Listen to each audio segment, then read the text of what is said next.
Dear student, today we'll talk about acute pericarditis. Acute pericarditis क्या है? It is the inflammation of the pericardium. यानी heart का जो outer layer है इसकी जब इन्फ्लेमेशन हो जाए तो इसको हम क्या बोलते हैं?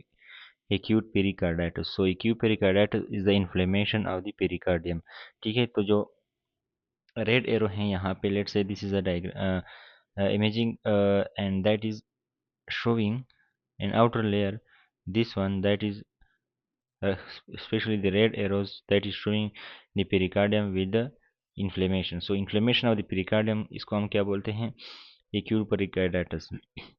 तो acute pericarditis में क्या होता है? इसमें शार्प पेन होता है, इन्फ्लेमेशन होता है पेरिकार्डियम का, तो कंट्रैक्शन और रिलैक्सेशन के साथ ये क्या करता है? पेन काज करता है, और ये पेन जो है इंक्रीज हो जाता है व्हेन वी गो इंस्पायरेशन। ठीक है, जब इंस्पायरेशन करते हैं तो ये पेन जो होता है इंक्रीज होता है, और जब हम बैठ जाते हैं तो पेन क्या होता है? डिक्रीज होता है।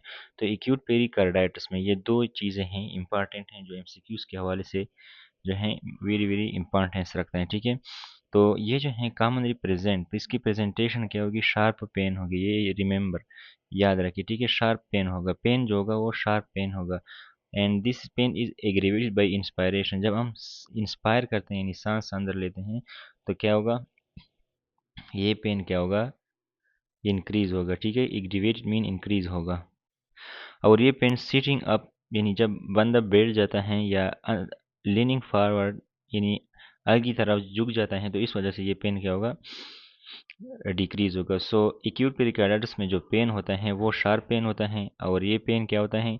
जब हम इंस्पायरेशन करते हैं तो इंस्पायरेशन की वजह से ज़्यादा हो जाता है, और सीटिंग और लीनिंग फॉरवर्ड की वजह से क्या होगा? ये पेन कम होगा। तो इसमें अक्सर जो एनआरई में भी एमसीक्यूज जो आते हैं ना एनआरई वन में, तो उसमें ये जो एक्यूट पेरिकार्डाइटिस वाला केस है इसमें ये जो है पॉइंट ज़रूर दिया हुआ होता है कि एक बंदे को शॉर्ट चेस्ट पेन है वगैरह सिम्टम दिए होते हैं, which is aggravated on inspiration and relieved by sitting up and leaning forward. तो ये पॉइंट अक्सर जो है एमसीक्यूज में भी दिया हुआ होता है। ठीक है, अब इसमें अगर पेरिकार्डाइटिस हैं और इसमें पेरिकार्ड इफ्यूजन भी हो जाए, यानी इस कार्ड के लेयर के दरमियान ब्लड जो फ्लूइड हैं वो भी एक्यूमुलेट हो जाए, तो इसकी वजह से जो पेरिकार्डियल पेन है और जो पेरिकार्डियल ये पेरिकार्डाइटिस हैं वो क्या हो जाते हैं? कॉम्प्लिकेट हो जाता है, यानी मसला और भी बढ़ जाता है। तो पेरिकार्डियल जो इफ्यूजन है अगर ये भी हो जाए, ठीक है, वो यहाँ पे दिखाया गया है। यहाँ पे क्या है? फ्लूइड एक्यूमुलेट हुए हैं। ठीक है, यहाँ पे लेयर्स के दरमियान जो है फ्लूइड एक्यूमुलेट हुए हैं। So this is the effusion. ये क्या है? इफ्यूजन है, this is effusion. This area is showing effusion and the red arrows are showing inflammation. तो इसमें क्या होगा? फ्रिक्शन रब होगा। इसमें क्या होगा? प्रेजेंट करता है विद फ्रिक्शन रब। एक्चुअली फ्रिक्शन रब क्या होता है? ये स्क्रेचिंग साउंड्स होता है, स्क्रेचिंग साउंड। ये क्या है? Scratching sound which is heard on stethoscope. इसको हम स्टेथ पे सुनते हैं, और ये किस वजह से होता है? The sound is produce due to rubbing of heart layer. Heart का जो पेरिकार्डियल लेयर है इन्फ्लेम्ड होते हैं ना, वो इन्फ्लेम्ड पेरिकार्डियल लेयर्स। तो ये क्या है? स्क्रेचिंग साउंड है। फ्रिक्शन रब is a scratching sound heard on stethoscope and that is produced due to rubbing of heart inflamed pericardial layer। यानी हार्ट के अराउंड जो लेयर्स होते हैं वो इन्फ्लेम होते हैं, और वो जब एक दूसरे के साथ रगड़ते हैं तो इस वजह से फ्रिक्शन रब प्रोड्यूस है, and that is heard on the stethoscope. ECG changes include wide spread diffuse ST segment elevation. तो इसमें क्या होगा? एसटी सेगमेंट एलिवेशन होगा, and that ST segment elevation will be diffuse. Diffuse इसलिए होता है कि जो पेरिकार्डाइटिस है वो क्या होता है? एवरी लेयर और अर्थ का हर जगह जो है इन्वॉल्व है। जिस तरह एमआई में वो क्या होता है कि या तो इन्फीरियर वाले एमआई होते हैं या इसमें जो है पीआर डिप्रेशन भी होता है, ठीक है। और अब इसमें जो एसटी सेगमेंट का जो एलिवेशन है वो क्या होता है, wide prior diffuse ST segment elevation होता है, क्योंकि जो हार्ट का लेयर है वो सारा का से इर्द गिर्द जो है इन्फ्लेम्ड होता है।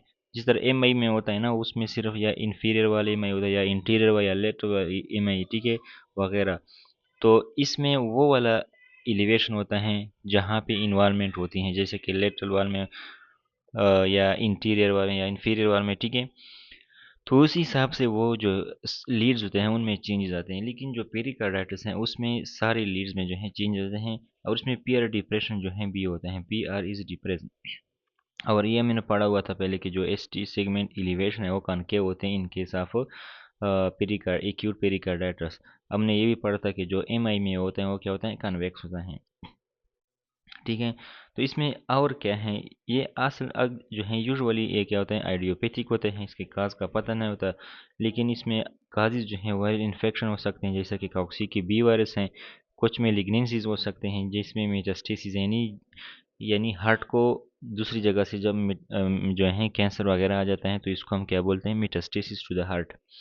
मेटास्टेसिस का मतलब है ना, malignancy spread from one part of the body to the other part. Cardiac surgery की वजह से हो सकती हैं एक्यूट पेरिकार्डाइटिस। थोरेसिक रेडियोथेरेपी की वजह से हो सकती हैं अर्ली। एमआई की वजह से हो सकती हैं पोस्ट कार्डियक इंजरी सिंड्रोम, ठीक है। जो पोस्ट कार्डियक इंजरी सिंड्रोम है जिसको ड्रेसलेस सिंड्रोम भी बोलते हैं, तो ये हमने पढ़ा था। आठ इम्यून डिजीज जैसा कि सिस्टेमिक लूपस एरिथेमाटोसिस, रिमाटाइड आर्थराइटिस, इसके अलावा रेनल फेलियर में यूरीमिया यानी ब्लड के अंदर जो है नाइट्रोजनस सब्सटेंस जमा हो जाते हैं, तो ये क्या है, एक्यूट पेरिकार्डाइटिस। अब यहाँ पे कुछ चेंजेस जो हैं हम डिस्कस करेंगे। यहाँ पर जो है ईसीजी चेंजेस हैं, हमने कहा था कि क्या था, एस सेगमेंट कनकेव अपवर्ड होगा, ठीक है। और पीआर डिप्रेशन, ये इसमें ईसीजी चेंजेस जो हैं हमने पढ़े हुए हैं। इसके बाद कुछ डिफरेंस हैं पेन के, जो पेन का डिफरेंस है between M I and acute pericarditis. तो पेन जो होगा, ये क्या होगा, पेन जो है ये रेडिएट होगा to the left shoulder. Acute pericarditis में पेन सिर्फ लेफ्ट शोल्डर में क्या होगा, रेडिएट होगा, यानी it will radiate to the left shoulder. M I में भी हम पढ़ते हैं कि लेफ्ट शोल्डर, लेकिन साथ साथ में और जाज वगैरह को भी जाते हैं। तो पेन ऑफ एम आई जो है रेडिएट टू मेनी पार्ट्स, ठीक है। जैसे कि लेफ्ट शोल्डर भी हो सकता है, हैंड हो सकता है, जा हो सकता है। लेकिन to differentiate from acute pericarditis, तो हम कहेंगे कि जो एक्यूट पेरिकार्डाइटिस का पेन है वो जो है मोस्टली लेफ्ट शोल्डर को जाता है। और जो एम आई है उसमें सिटिंग की वजह से पेन रिलीव नहीं होता। जिस तरह हमने एक्यूट पेरिकार्डाइटिस में पढ़ा कि जो जब हम बैठ जाते हैं या लीन फॉरवर्ड करते हैं तो क्या होता है, पेन जो होते हैं रिलीव हो जाते हैं। तो relief on sitting in case of acute pericarditis, this is in acute pericarditis. ये एक्यूट पेरिकार्डाइटिस में होता है। पेन जो होता है वो लीनिंग फॉरवर्ड की वजह से रिलीव होता है, लेकिन एमआई में क्या होता है, ये लीनिंग फॉरवर्ड की वजह से पेन रिलीव नहीं होता, ठीक है। यहाँ पे एक दूसरा डिफरेंस है, इसमें क्या है कि नो पल्मोनरी इडीमा, जिसकी वजह से फिर शॉर्टनेस डिस्पनिया होता है। इन पेरिकार्डाइटिस में लंग्स के अंदर फ्लूइड जमा नहीं होते। No pulmonary oedema is seen in the pericarditis which is seen in या प्रेजेंट इन एम आई। तो एम आई में जो है पल्मोनरी इडीमा होगा, लेकिन पेरिकार्डाइटिस में पल्मोनरी इडीमा नहीं होगा। सो this is the acute pericarditis. तो ट्रीटमेंट में जो है हम क्या देंगे, एनसेड्स दे सकते हैं, ठीक है। एनसेड्स देंगे। In other than NSAID we can also give colchicine, glucocorticoids जो होते हैं, या dialysis in case of uremia. तो यूरीमिया क्या करता है, असल में यूरीमिया जब ब्लड के अंदर नाइट्रोजन सब्सटेंसेस जमा हो जाते हैं तो ये मुख्तलिफ ऑर्गन को इफेक्ट करते हैं, जैसे कि यूरीमिक एन्सेफेलोपैथी ब्रेन को भी जाती हैं, हार्ट के आउटर लेयर को जाती हैं। तो यूरीमिया जो है ये आउटर अर्थ के जो आउटर लेयर्स को भी जो है डैमेज इन्फ्लेम करते हैं, and that cause acute pericarditis. So this is the acute pericarditis.